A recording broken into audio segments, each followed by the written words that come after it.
you please tell me about those two special Not my days? fight, it is our fight. Raja Ravi Varma was my grandmother's grandfather.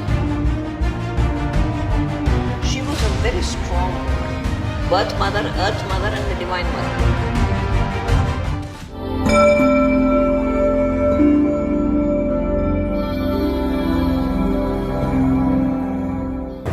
Welcome to Shakti Aur Samskruthi.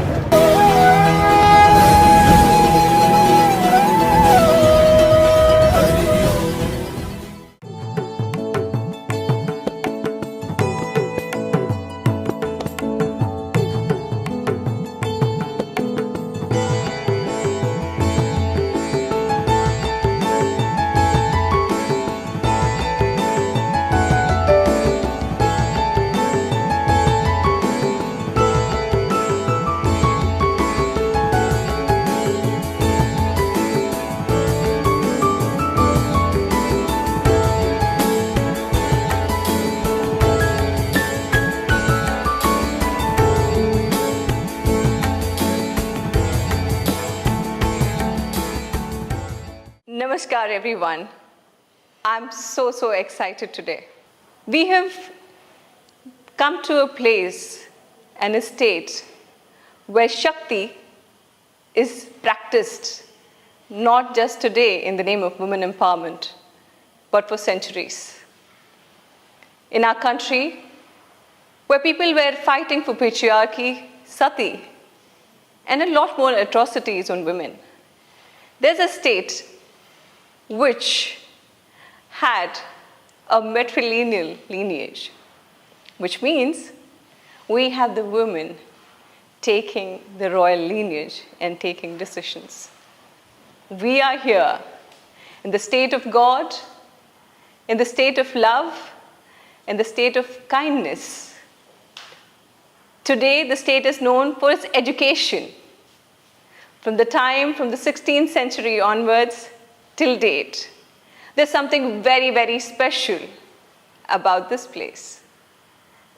And we welcome, let me take a deep breath and say it right, Her Highness Pooyam Thirunal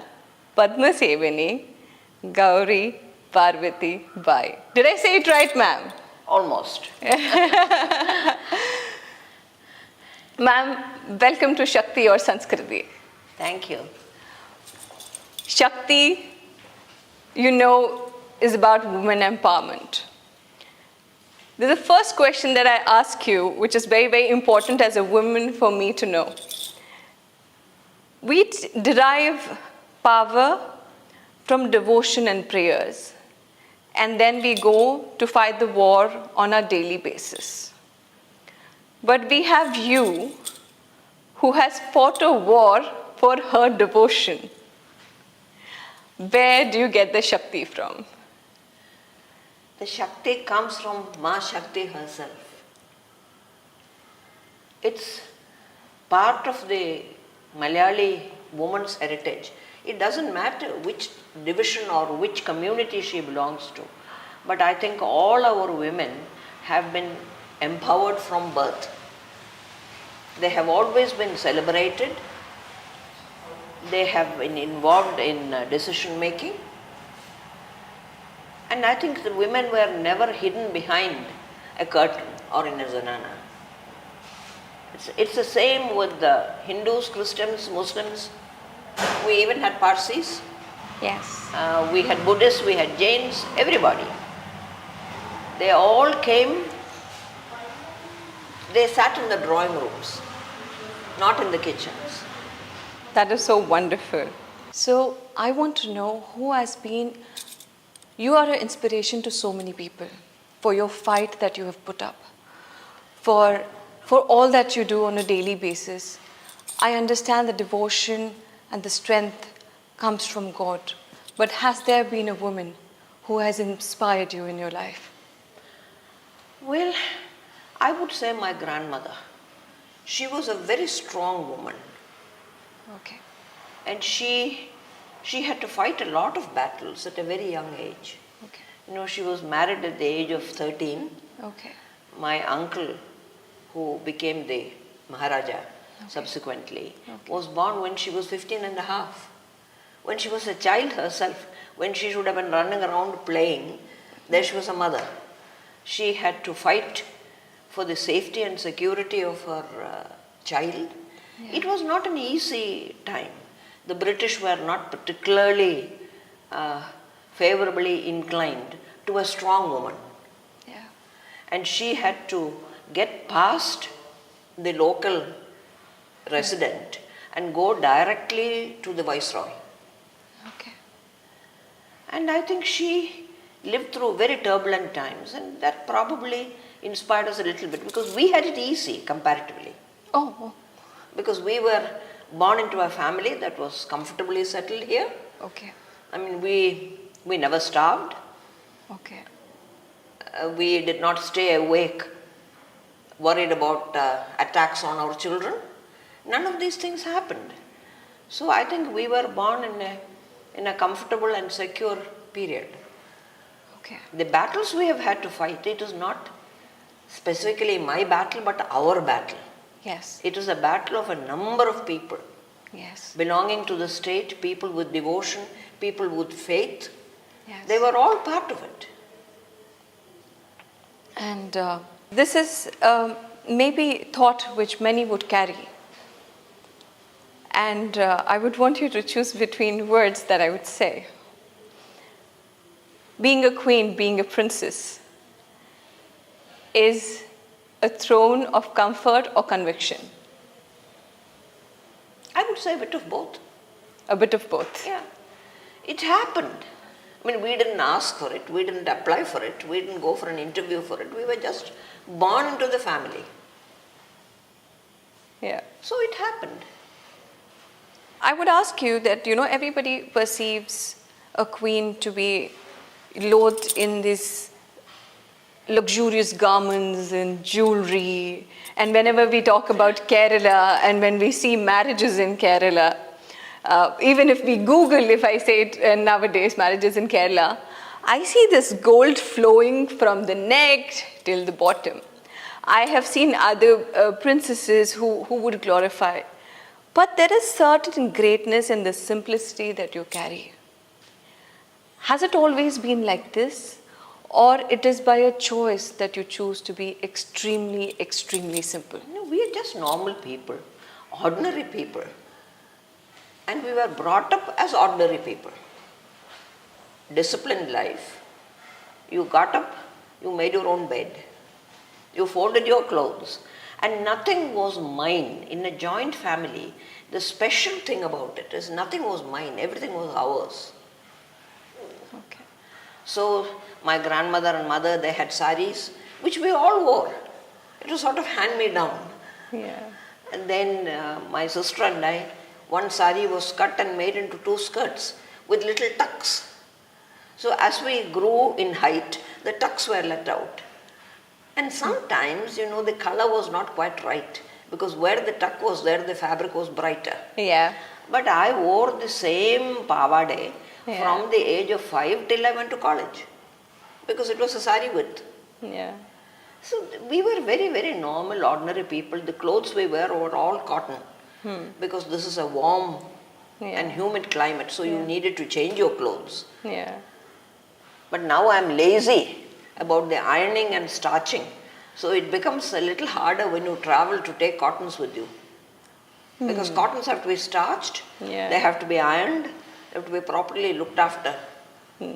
So if I ask you that, what is your favorite part of your day in your daily routine? That is difficult to say because the days are mostly very busy. Yeah. Or nothing happens. Maybe a ritual that you do on a daily basis, one practice. Well, bath, prayers. Prayers. Nobody had coffee or tea early in the morning. None of us. None of you. So you had your bath and you had your prayers and then you got your breakfast. Yeah. So prayers and then everything else. Then everything else. And that bath thing has been continuing even when I travel and it is the height of winter and you are in Europe. Yeah. You have a flight at 6 o'clock. I tend to have a bath at 4 o'clock. Bath means washing the hair also. Daily you wash Yeah, your hair? daily. So Okay, that is okay. part of our routine. Daily you wash your Daily. hair? And without that head bath, we don't feel right. Oh my God. And the times maybe when you fall sick and all that, Well, is that that? is different. When you fall sick, you're sick. Okay, okay, okay. So that's a daily routine that you take It's a a shower. daily routine. It's a very daily routine that you take a shower. Because, you know, we have always imagined that once you're a princess and a queen, maybe, you know, you surprised me that you had to make your own bed and you had to make your own everything. I thought everything was just given to you and it was just a bed of roses. No, because my mother was a very strict disciplinarian, and she figured that we should be able to adjust in any kind of life. So we were encouraged, we were made to do things on our own. My grandmother, for instance, she said everybody should learn to cook. She was a fabulous cook herself. Wow. And she said you must know how to survive. After being through so much of struggles of fight and threat. And she enjoyed cooking. She enjoyed cooking. She would do embroidery. All the baby clothes in our house, all the little baby sheets were embroidered by her. I so want to see them, ma'am. Well, they were handed down, and now I don't know which generation has it. Yeah, I so would want to see the craft which is involved. And when we talk about craft, I want you to speak a little about the sari that you're wearing today. No, this is an ordinary Kerala, what they call settumunda. A friend of mine, she had this painted. It was actually done in Kannur. In Kannur. It is famous for exports and weaves. Yes, they have a lot of very nice towels. The Indian towels, the Tortamunda. Yeah. The Tortamunda is one thing that stays permanently in my suitcase.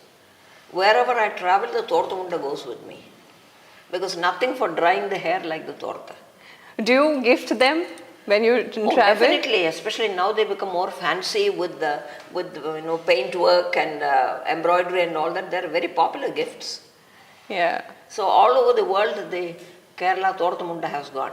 But I must say that the best weaves in the Malayalam-speaking world has come from Balramapuram. Yes, I was coming there. When their weaves, I have looked at so many weaves from all over, including Hantex, Chendamangalam, Kannur. But I would say that the Balramapuram is a cut above all the quality. The quality. So I would want to tell you this. Pre-pandemic and post-pandemic, we had a census done throughout the country. And I would want to inform you with a lot of sadness that our weavers have gone down for less than 50% of who they were. From 3 crores, we came to 60 lakhs. From 60 lakhs, we are remaining at 26 lakhs throughout the country, 26.6 approximately. So it has fallen down post the pandemic, and especially the Balaramapuram area has been affected greatly by it. I know that. Ma'am, very heartfully, I would want to know, what is it that we can really do for this beautiful craft which survives our culture? People think that it's just a piece of cloth, but I would say it's a piece of our craft, our culture and our heritage. What is it that we can do for this? Well, I think the best thing is to market it a little more strongly, because anything done with the hand is done with care, with love, with commitment. So all that go, whether it is a piece of cloth that you weave or whether it's a piece of jewelry you make by hand, everything. But then of course it is expensive. Some of the more complicated weaves, there are whole stories woven into saris. Yes. The Ramayanam is there, then the mudras, the dance mudras are there. They are all beautiful, but people don't realize how much work has gone into them. Yeah. It is the same with the wood carving. Yeah. We know whether a wood carving is old or new just by looking at the back. Yeah.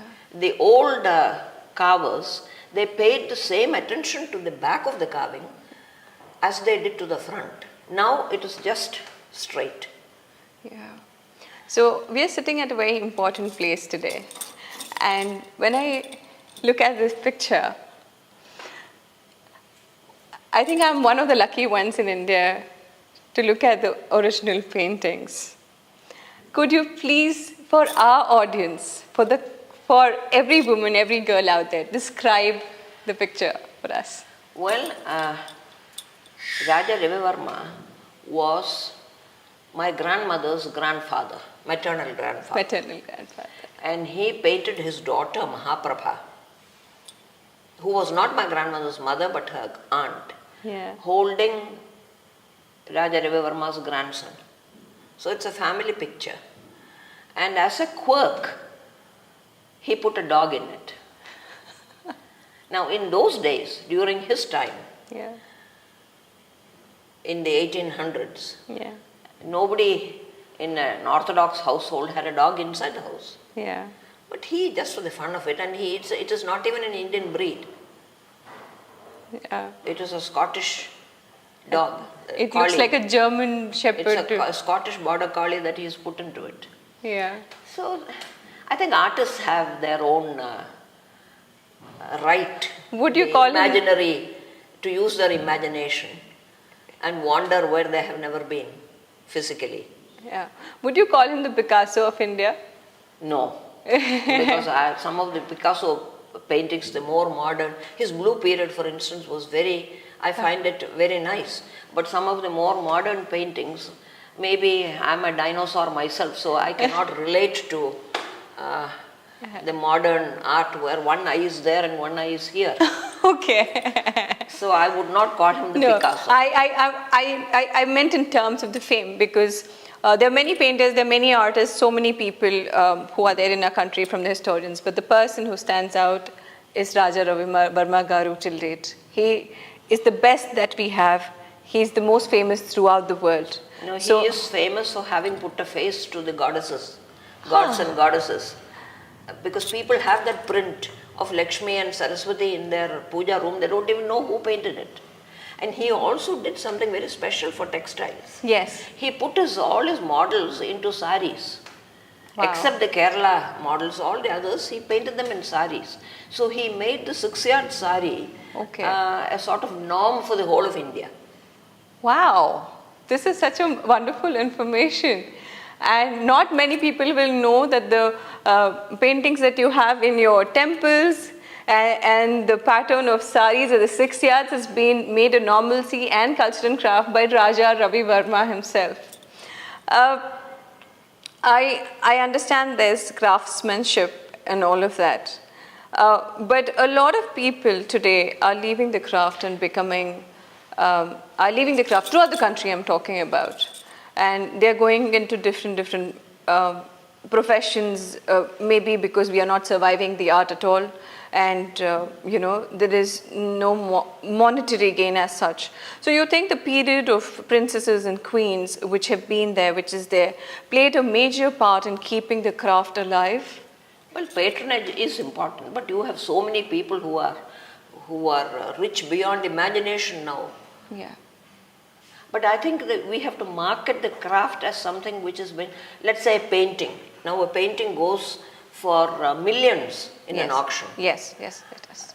So we should say this is actually done exclusively by hand.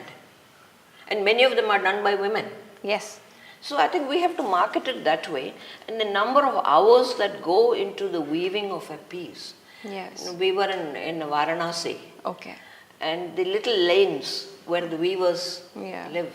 One of the owners of the weaving, you can't call it factory. Of course. An establishment. He was saying that the looms have fallen silent. In many of the alleys. Because there is nobody to pay that kind of money and buy it. Because they don't realize how much... The value of it. The value of it. And now everything is fast, throw. You see, I wore my grandmother's saris. But today's children, they're not going to wear my saris because first of all, they don't wear saris like we did. Or the munda. Most comfortable thing for wearing in the house. We always wear the two-piece set munda at home. It is so convenient. You pull it off, you put it on. It's a very quick. If it is cold, you take it around you. Yeah. You can do so many things with it. But of course, it needs care, it needs daily washing. Yeah. Everything has been handloom and everything has been cotton in the Malayali households in the old days. Yeah. So when we speak about Indian heritage, I take a lot of pride in doing so, and all of us do. People are talking about sustainability now, and the second most polluting industry in the world is fashion. Yes. And India, from the time we are born to the time that we die, we are all together with nature. We get mingled up in nature as our ashes. We come from nature. And our clothing also, like when the baby is born, you put an old cloth on the baby. That is to show continuity. That is to show continuity.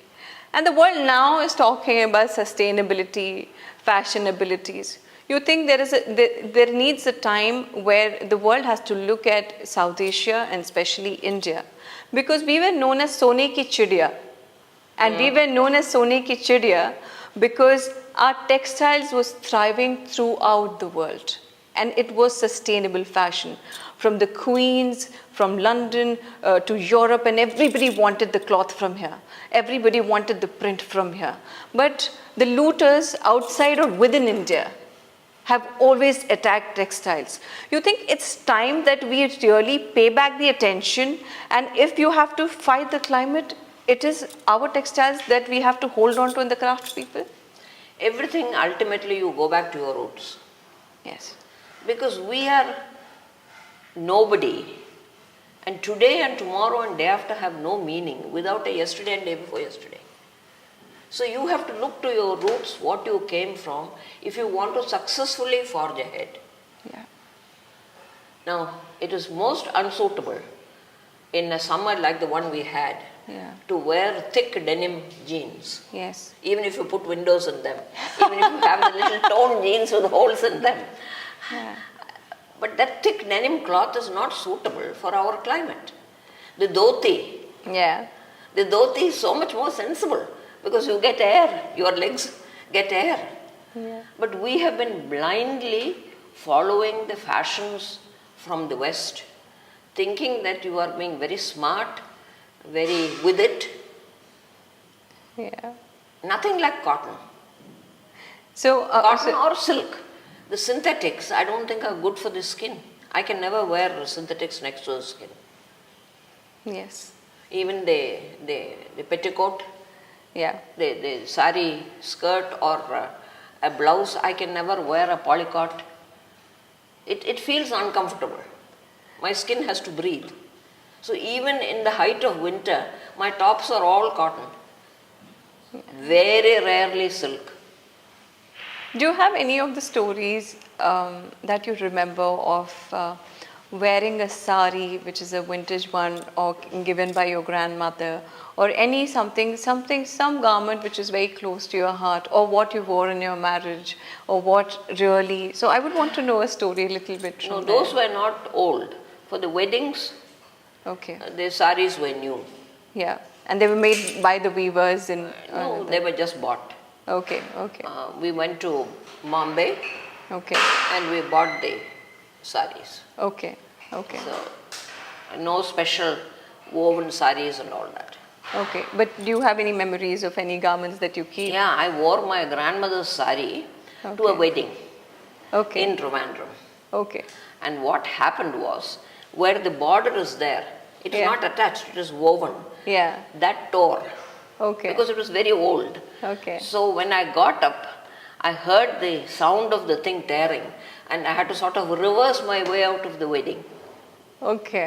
holding it all together like that. Okay. Okay. But beautiful, beautiful saris those days.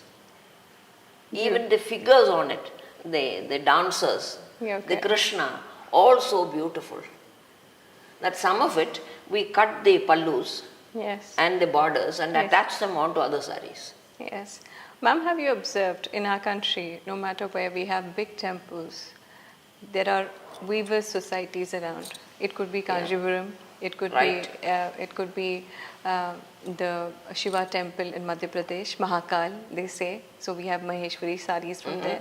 We have Tirupati, where you have Kalamkari coming. So the connection is there. And when I went to Kanjipuram and when I went to the temple, and I said I'm working for the craftsmen and I want to keep the craft alive, they did a special puja for me.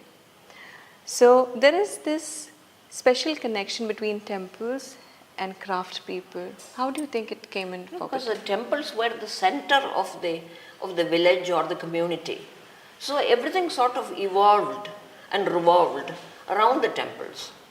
The temples needed, now for instance, the Kerala temples, especially the Devi temples, the Shakti temples, Okay. they have a thing called the Virali Pattu.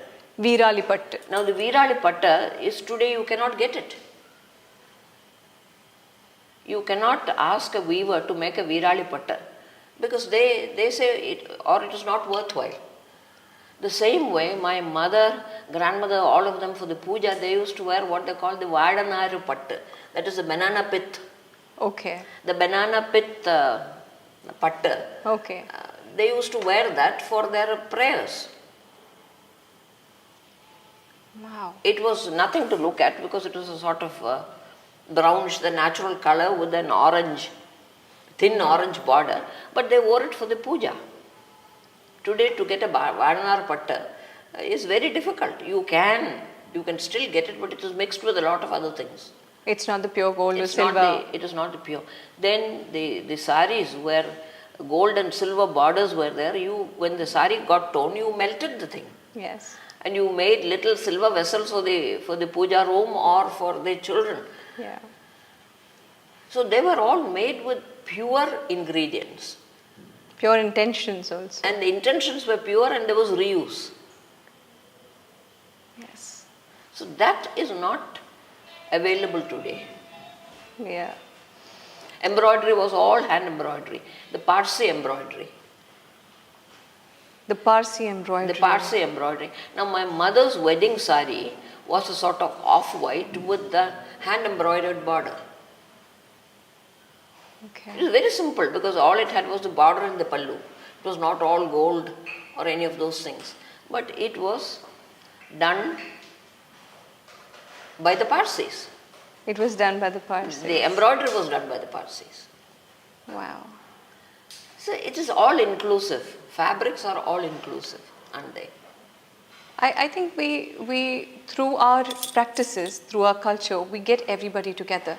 Because when you look at a piece of vintage cloth or vintage sari, we know what was going on around that point of time. We have Mahabharata, Ramayana, we know that we were learning all of this.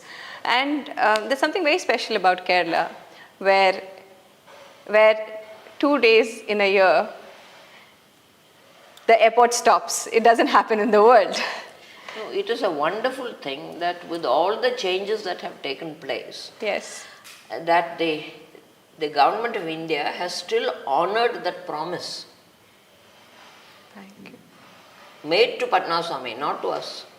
It is made to Padmanabha that he has the right for the airport those 2 days in the year, and it is still happening. So, well, during the days of modernization and being busy and being, nobody stops for anybody in the world. But in this state, the airport stopped for 2 days for very, very, very important ritual to take place. And that is India for you. And I should say that it has happened because of her fight also, which she very subtly calms down and says it's a very normal thing I did for my own devotion. Could you please tell me about those two special It days? is not my fight, it is our fight. It's our fight. Because one person alone cannot do anything. It is our fight. And it is a wonderful thing that with all the changes that have taken place, Yeah. the different vicissitudes that India has gone through, the Arat, for those 3 hours, twice in the year in the evening, the airport is of Bhagavan. Yeah. That was the condition with which my uncle gave that land. He said for 360 63 days, you can do what you want. But 2 days, 2 evenings in the year, it is for my Swami, for my Bhagwan. And that has endured. And that's wonderful. The same way, for Navaratri, the goddess Saraswati comes from Padmanabhapuram, which is in Tamil Nadu. She comes on elephant back. It's a 3-day procession to Trivandrum. She's coming to visit her children. It is our mother coming to visit the children. And that has also continued. It has taken place over the years. When the state's reorganization came, Tamil Nadu could have said, we won't allow. But they did not. And it is still going on. And that really is India for you. There is something beyond what is written. It reminds me of a time when a handshake was as good as a contract made in court. The value to the word given. The value to the word given. The commitment, the conviction, and the self-worth of everything. Yes. And coming back to the weavers, the weavers have a big celebration to receive the goddess. Because she passes through Balaramapuram, Kuduthurai, all those places. The weavers welcome her. Wow. And it's a big celebration for them also. Incidentally, we had what they call special tari. What do you call the tari? The loom. The loom. Special looms for the palace, because my mother, my grandmother, they all wore the dhoti in a different way. Like this. Yes.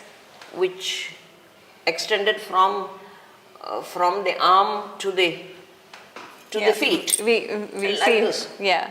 So that was made in a special loom. And for some reason it was called Anje Kala Moone Kala. Anje Kala Moone Kala means 5 1/4 and 3 1/4. So that must have been the size of the measurement of the it. measurement of the loom. I would want to repeat that. Anje Kala. Anje Kala means 5 1/4. Moone Kala means Moone 3 Kala. 1/4. But So on the special loom, there is my grandmother wearing okay, we can see that. Okay. But you can't see right down. You can see only. Yeah. But we had this different way of different pattern of this. Ma'am, have you ever got ready like this? Oh yes, when we go to the temple, we wear it. Whenever we go to Padmanabhaswamy Temple, we wear this traditional. Okay. And this black stripe thing is called the Puli Ila Kara. Puli Ira Kara. Puli is the tamarind tree Okay. and the leaf of that. Okay. And the Kara is the border. Okay. And So- for special occasions, you have it with the gold. I would so want to see you like that. If I can get pictures of you, I really wish I could. I'll send you a picture. I want your. Actually, we celebrate on August 7th the National Handlooms Day to celebrate the weavers and the craft of our country. Is there a message that you would want to give to the entire country and raise a voice for Balaramapuram and the other weavers of the country? I would tell the weavers, keep on doing it. Anything done with the hand and with the heart and with commitment is worth preserving. I would tell them not to be discouraged by the fact that there are less number of takers. Yeah. And I would request all the fashion houses, for Yes. instance, to support them and encourage them. The governments to showcase their abilities, to stress on the fact that this is done by hand, to show maybe a little documentary on how many days it takes to finish let's say a sari with the Bharatanatyam poses, for instance. Yes. How many days and how many people it takes. Each little weave put in with so much care and concentration. Yeah. So I would say this is a collective effort. Everybody should work together to preserve their heritage, because it's not their heritage, it is our heritage. Yes. And we should not lose Our roots. Our roots should never be lost. And this wonderful heritage that we have grown up with, that is part of our history, it should not be lost. Now the ivory workers, for instance. Now Kerala has a lot of ivory. elephants in captivity. Yeah. Now, ivory is a bad word. It's a bad word? It's a bad word today because anything to do with ivory is no, no. They are saying burn the ivory. Yeah. Because of poaching, I agree it is because of poaching. But Kerala has captive elephants where you can have certificates that no elephant was killed for the ivory. That should be worked upon. Wonderful work the ivory workers do. It is like lace, some of their carvings. Yeah. That should be encouraged. That should be preserved. Insist on all proper certification. All the marks. But and we have so the- many elephants in captivity and naturally they die. Why should you burn the... There's something that you said, made a statement, and because there is so much of information on the internet, online, I would want to know it from you. You said if I had entered, or we had entered this space of politics in nowadays time, or taken care of the space, we would have lost all our goodwill in nowadays time. And we see a lot of people, I'm talking about North India, a lot of people who are wanting to be there, wanting to be there to control, to take care, or to showcase. And you, by your personality or as a family, don't really call for anything like that or any authority, but you have love which flows through. How does that work? Well, I'll tell you, we are in Kerala. Kerala is different from the rest of India. Here you try to show off or give too much importance to yourself, and there's somebody to pull you down immediately. Even if she is a queen? Anybody, they will cut you down to size. That is Kerala. First thing. Second thing is, what is this eye? Okay. This eye is there as long as you have this breath going up and down. At the end of the day, there is no eye. Yeah. So what are you getting so het up about? Why do you want to I don't know, show off, make yourself important? Because nobody is important if they are gone. If this breath stops, that's it. In short, I would say that people are looking for position for the power that you hold today. I'm not saying it in a negative way, because you said even ivory is a word that we don't speak nowadays. When I say power, it is having maybe love towards their people, or the authority, or like what a mother has towards the child, that it is not there to say that, oh, she is the mother, she'll take care, no problem. But nowadays the positions that people are looking for, name tags and all of that.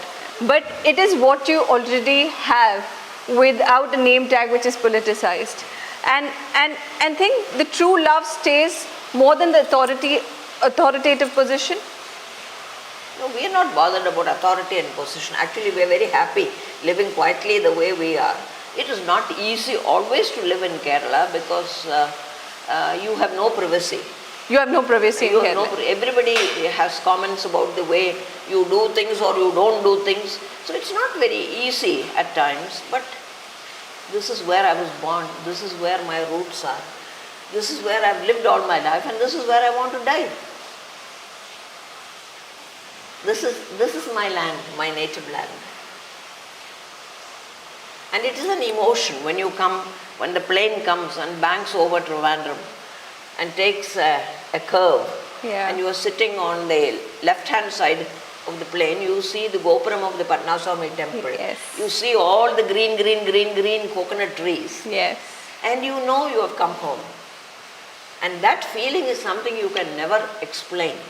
Yeah. It is an emotion. So for me, Kerala is an emotion. It is where I belong. Being produced, mass produced. They may have contents which were not there originally. Yeah. So it concerns me a little, and I am very anti-plastic. Yes. So I don't think that the Ayurvedic medicine should come in plastic bottles. Especially the arishtams. The arishtams have alcohol in them, alcohol content. Some up to 18%. Yeah. And I don't think they should come in plastic bottles. I myself I have an autoimmune disorder, and it was placed in Kerala, that treated me, and I got better here Very let good. me I'm tell you, glad you I truly am thankful to the doctors, because everybody who gave me painkillers made me only sleep, but Kerala made me active from inside. So ma'am, in the last, and thank you, I would want to tell you that there's so much that I want to capture. One promise that I want to take, that at least pictures of the vintage garments that you have. When is your cut-off date? No, we are releasing this during Dashera time. So before that, Okay, because I'm going away now. Yeah. After I come back, I will look and see. We had the little Pillamunda. Okay. The Pillamunda is for the children. So Okay. cute. They had little elephants woven onto it. Okay. So that we wore as children, then our children wore, and then our grandchildren also wore. Because those days, that is an important point which we have to remember, things were made to last. Those days, things were made to last. One generation, two generations, three generations, nothing happened to the fabric. You may need repairs, but not the fabric. Today, everything is use and toss, because something has gone out of fashion. It could be the people or it could be the costume. I think the attitude is the same. It's the same, yes. And you made a remark about the gold jewelry. Yes. That is worn in Kerala. Yeah. I must tell you that when we were married, we wore two necklaces, one up and one down, that's all. Nobody wore jewelry like the Kathakali, from here to here. Yeah. I think it is very vulgar, to tell you the truth. Okay. The way people dress up now for weddings, it is not tasteful at all. It's not the true Kerala that you're saying. It is not, all over India you find the ostentation, the way you show off. I think it is very poor taste. Okay. One last thing, ma'am, that I would want to do, because you start the day like that and it's very important to carry off a project like this. In your tone, in your voice, I would want to hear a prayer from you. Well, for us, in the morning, when you get up, you touch the earth. Yeah. That is homage to Mother Earth. The mother we have forgotten, because Yeah. mother is three. Yeah. Birth mother, earth mother, and the divine mother. Yeah. So first we start the day with Samudra Vasane Devi. Samudra Vasane Devi. Samudra Vasane Devi, Samudra Vasane Devi, Parvatas Tanamandide, Haripriye Namastubhyam, Padasparsham Kshamaswame. That is what we start the day with. And when we go to bed, the last thing we say is, Loka Samasta Sukhino Bhavantu. Let everything in creation be blessed. Not just me and my family or my town, my country, my state. Let everything in creation be blessed. And you cannot find a more all-encompassing prayer than that. Thank you so much, ma'am, for giving us time. I will look forward to seeing the heritage or the vintage weaves when you come back, or whenever you could send me at least the pictures and the I'll do that emotions gladly. attached to. And I'm so glad that I found greatness in the simplicity of the queen that I'm talking to. And I'm not saying I'm not to a this queen, I'm a grandmother. So I would like to thank you from all my team, and to talk about the paintings, to talk about the craft, and on an honest note, being so straightforward about how it is, the way it is, not trying to make an impression, saying this is the way it is. And if you said about the jewelry, it is just so true. It is not the Kerala that you've been into. So thank you for the simplicity, thank you for the blessings, and thank you for holding on to the Shakti. My pleasure, and I hope that Shakti will energize not only all the women, but all the men also. Yeah. All the people of this great country. Yeah. Let them all be blessed, Bhagwan's blessing. Thank you. And my warm good wishes and blessings to Shakti and Samskruthi. Thank you, ma'am. Thank you so much. While I was saying goodbye to ma'am, she showed me 2 pieces of art in her place at the door. You can look at, on my left side there's one and there's one here. If you look from far, it will look like a painting. Somebody had painted that. But she in particular told that this was a vintage art done by hand. It is the embroidery done by hand. If you come truly close, you'll understand each and every piece of it is a thread which has been put. Just imagine the craft. Imagine how intricate it is. It's minute, it's like a pin, it's like a needle. And look at the shades and look at the color and look at everything which is being put across. Such pieces of art are something to be adored for. And what we are losing are the craftsmen who used to do this.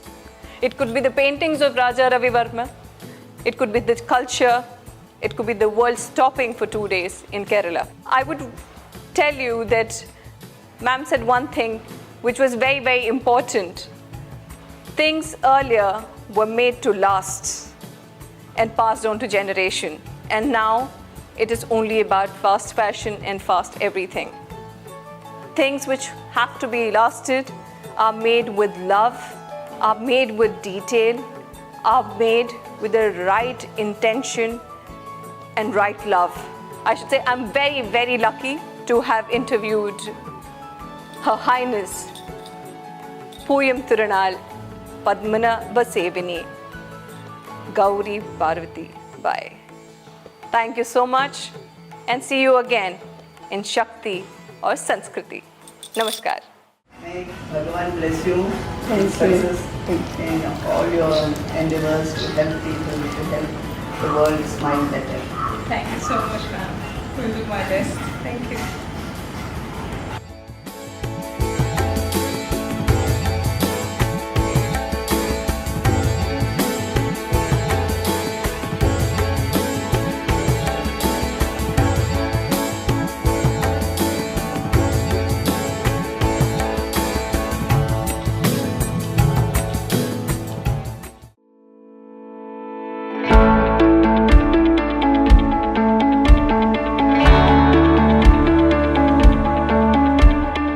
Hi, Namaskara.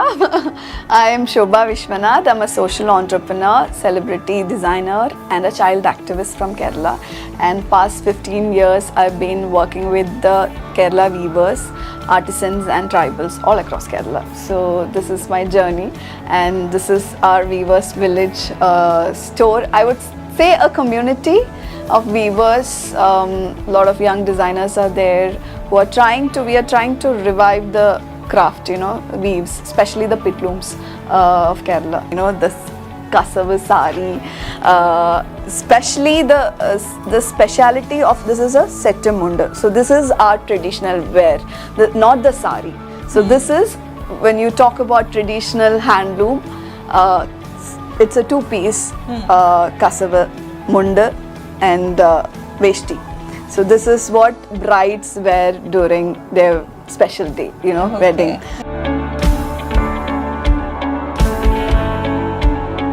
So now moving to the last weave, which is the Kasargod weave.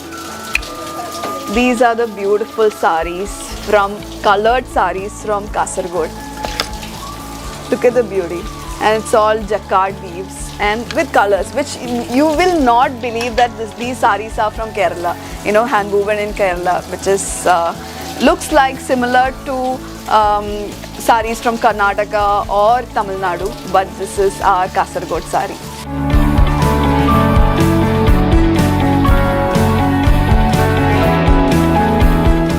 I see God in every thread that I draw on the spinning wheel.